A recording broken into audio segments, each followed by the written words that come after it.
Last video, we showed you what is happening inside the enterprise. $500 million billing accidents, employee sabotage, shadow AI, a security perimeter that no longer exists. That is the operational reality inside organizations. But while that war is happening inside companies, another war has already started.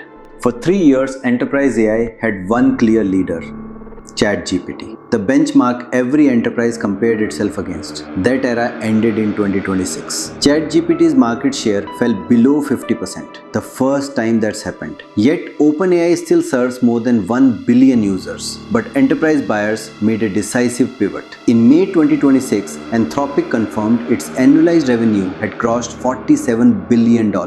How is that possible? The answer is a metric called revenue efficiency per user. And the gap is staggering. ChatGPT generates approximately $23 a year per active user. Say this one almost dismissively, deliberately underplayed. Claude generates $192 per active user.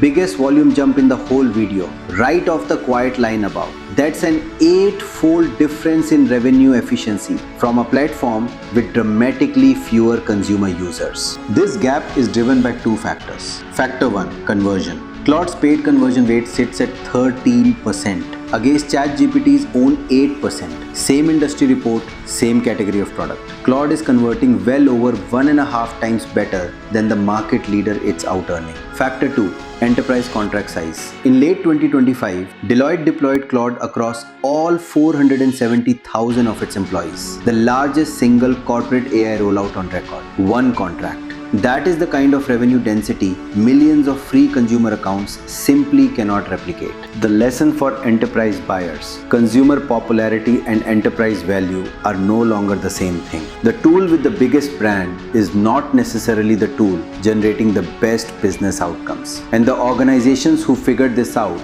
are already building something new, a 3-platform architecture becoming the standard for enterprise AI. But before the survival playbook, there's a hardware story happening underneath the market share story, and it will reshape the entire AI landscape. OpenAI did not become the most recognized name in AI by accident, and it did not watch its market share erode without a strategic response. In June 2026, OpenAI and Broadcom publicly unveiled OpenAI's first custom in-house AI inference processor, codenamed Jalapeño, designed in an unusually fast 9-month cycle. OpenAI's primary compute dependency is Nvidia. Training and running frontier models at OpenAI scale requires an enormous volume of H100 and H200 GPUs. Hardware Nvidia prices at a significant premium because there is effectively no alternative. When one supplier controls your primary cost driver, that supplier controls your margins. Custom silicon breaks that dependency. The Jalapeño chip is built specifically for inference, the ongoing cost of running an already trained model. And inference is exactly where OpenAI's pricing is being squeezed by Anthropic, Google, and a wave of open source alternatives.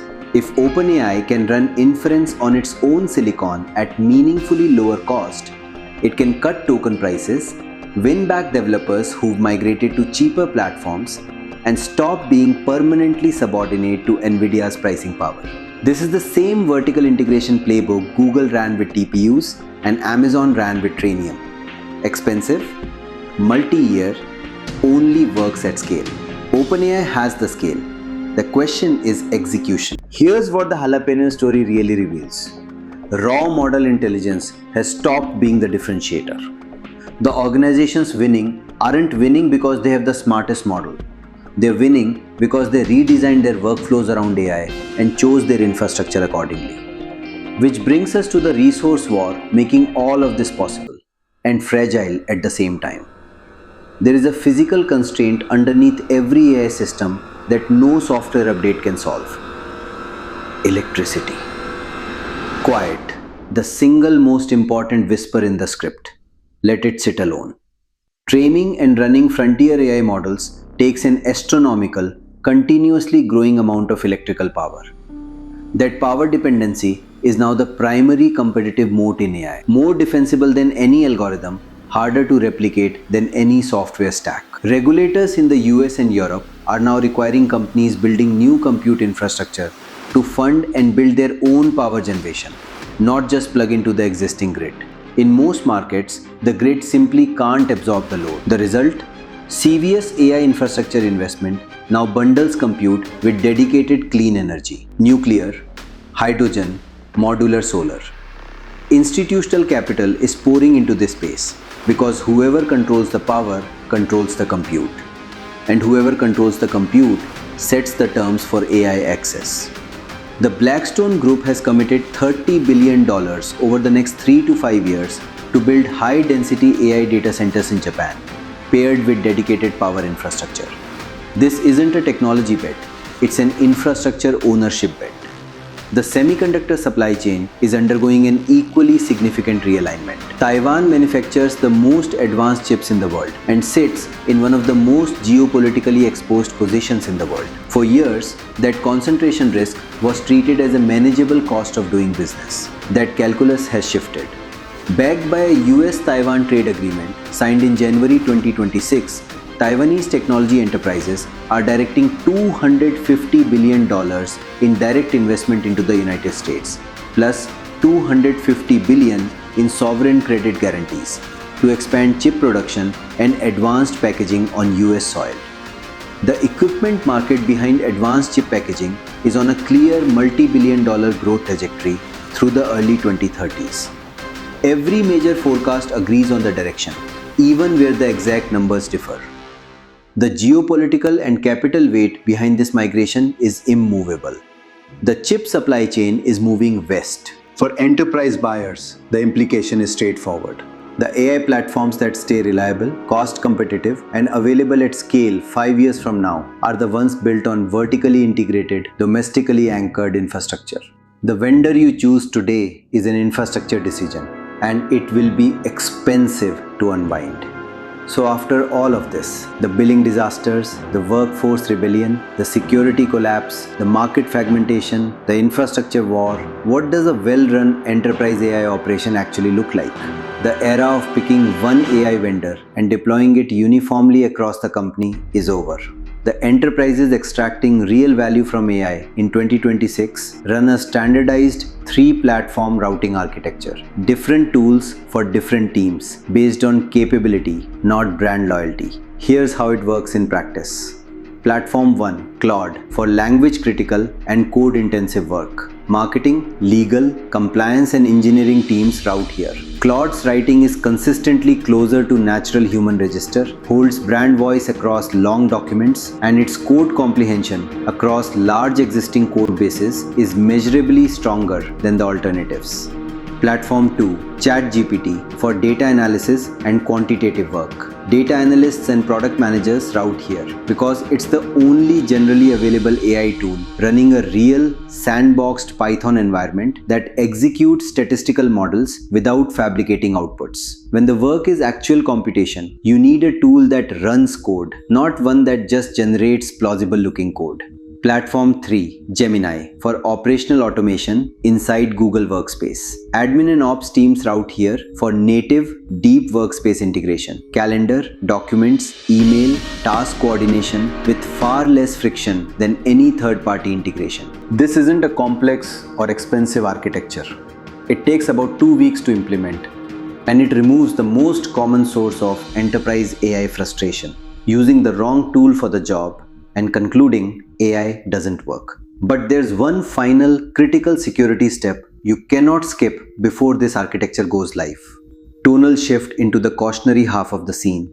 As enterprises move from AI co-pilots, tools that assist humans, to autonomous agents that act on their own, the security architecture has to change fundamentally. Every AI agent touching your systems needs credentials, API keys, service accounts, OAuth tokens, system permissions. These are non-human identities, and they're multiplying faster than existing identity systems were built to handle. Current research puts non-human machine identities at somewhere between 50 and over 100 for every human identity in the average enterprise. And in cloud-native, DevOps-heavy environments, some reports place that ratio well above 100 to 1. The exact number varies by study. The direction doesn't. Non-human identities are the overwhelming majority of what's touching your systems now. Your security team is managing access policies built on the assumption that a user is human. That assumption no longer holds. Most entities accessing your systems right now are automated, and most of them have more access than they need with less monitoring than they should have. The requirement is clear. Authenticate and monitor non-human agents the same way you authenticate and monitor humans. Granular access controls, automated credential rotation, behavioral monitoring that flags anomalies before they become breaches. This isn't a future concern. It's an active vulnerability in every organization that's deployed agentic workflows without updating identity governance. The companies that survive the agentic era won't be the ones with the most AI.